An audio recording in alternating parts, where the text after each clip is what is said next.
Hey everybody, it is day 93, I believe, should be that. Let me look. Day 94 or 95, something like that. Anyway, wow. So I've kind of had, continual epiphanies, but I've kind of, I guess, come to this turning point. It was kind of precipitated. So there's this anime I've been watching, and it was interesting because a lot of the elements that were in it sort of personally spoke to me, in a lot of really eerie ways. One was specifically dealing with an object of desire I'd kind of been dealing with, and like some things that had happened in my past, as well as even as an injury. One of the characters in this anime had suffered an injury that I myself had also physically suffered, and recognized the repercussions of that.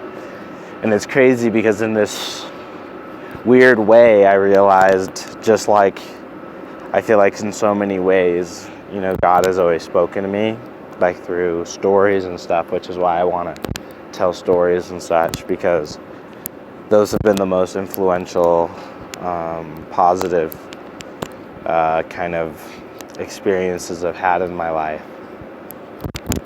And this exactly was the case yet again. And I didn't realize what I was watching while I was watching it. And it was only afterwards when I watched this review about this anime I had been watching, that it all kind of clicked. And that I realized, it was like God trying to instruct me on something this whole time, but I was oblivious to it. Just because I've had these objects and focus of desires, which in a weird way I realized was good. But I think the biggest thing that I've come to recognize is that there wasn't anything I was really been doing wrong with my life so far, even though it feels like that. One of the biggest messages and things I've been feeling is that I think we need to look less at ourselves and look at what's wrong with us, and more just what's right with us, or what is there, and lean into it.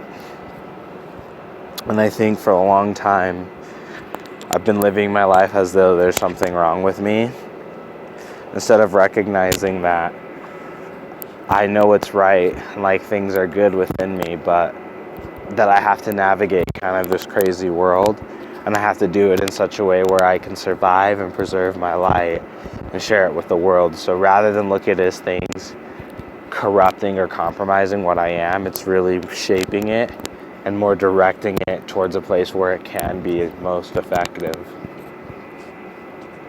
And so I think one of the biggest things I've really felt recently, I went for this huge walk, like a good hour and a half, and I stayed up longer. Well, I went to bed earlier than I had and woke up, and it was after one of my shut-in days.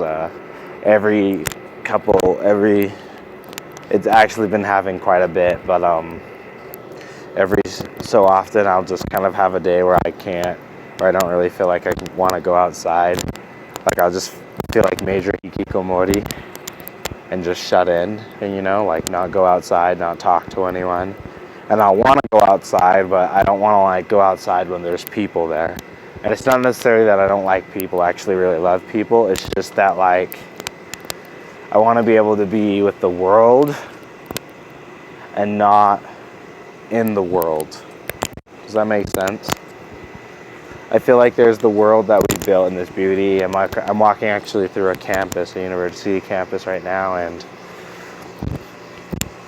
just seeing all these beautiful buildings and seeing people's houses and these parks and these trees. And I just think the world's so beautiful and awesome. But when you go out in the daytime and you do that, there's all these eyes looking at you, right? And sometimes I just want to be able to have my own personal experience with the world. You know what I mean? So I go out at night. And that's what I'm doing, and I did it, and it's been good. You know, it was just me in this giant neighborhood. I saw a few people walking around and cars and stuff, but for the most part, it was just me and all these buildings and all these places. Just me experiencing it in my own personal urban forest. It was awesome. You know, I could dance around, I could sing, I could do whatever I wanted. I could just be me and not have to worry about anything. And it's not even really that I care what people think, but I realize when you do things, like even if you act a certain way or like you reach out or you do things, you make people feel unsafe, right?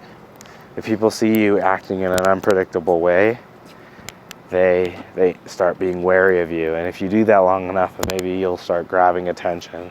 So these social paradigms, right? These boundaries we have to respect so that others can feel safe. But the problem, I think, sometimes with those boundaries is we live so much within them that we forget who we are.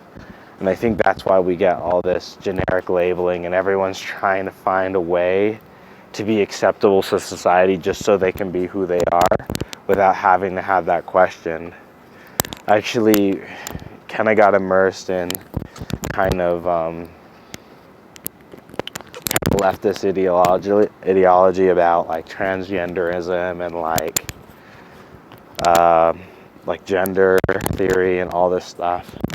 And it was crazy because at the end of the day, like I just saw what I see is a bunch of people, a lot of people trying to navigate this social structure and this hierarchy, trying to understand it from a place of understanding. And I'm starting to realize the social structures we live in, and we're like, oh, this is the truth and this is how it works, like how we work, how we live, all this stuff, like it's built up. A lot of it is nonsense. Like it's nonsense in a lot of ways that works, but it's nonsense.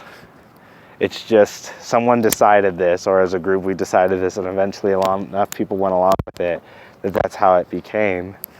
And so suddenly we started judging ourselves by how well we could fit in that box, right? And I think for me, like when I was younger, and I think it's common for young people to try and want to fit in that box, or you know, have some sort of definition where you can fit in so you can go outside during the day with all those people, be recognized and seen for what you are and be accepted, you know, have those others feel safe and acknowledge you, but at the same be allowed to live as you are. And I think something that I kind of came to realize, there were two things, is that first off, that's impossible. I don't think like we ever get to this point where people are always going to completely understand us or even fully be okay with us. I mean, hell, even being okay with ourselves. But I think that, though, is the second part of it, is that you have to be okay with yourself. People are usually only going to be okay, I feel like, with you as you are with yourself. But I think the problem is when you're giving them the power, or you're asking for society this validation. Give me a label. Am I male? Am I female? Am I genderqueer? Am I genderqueer? Am I all these different definitions? And we're looking for the world to tell us what we are, instead of recognizing, I think the answer exists within us. You know, like in Man's Search for Meaning, it said that the meaning of life is not a question we ask of life, but as an answer we give to it.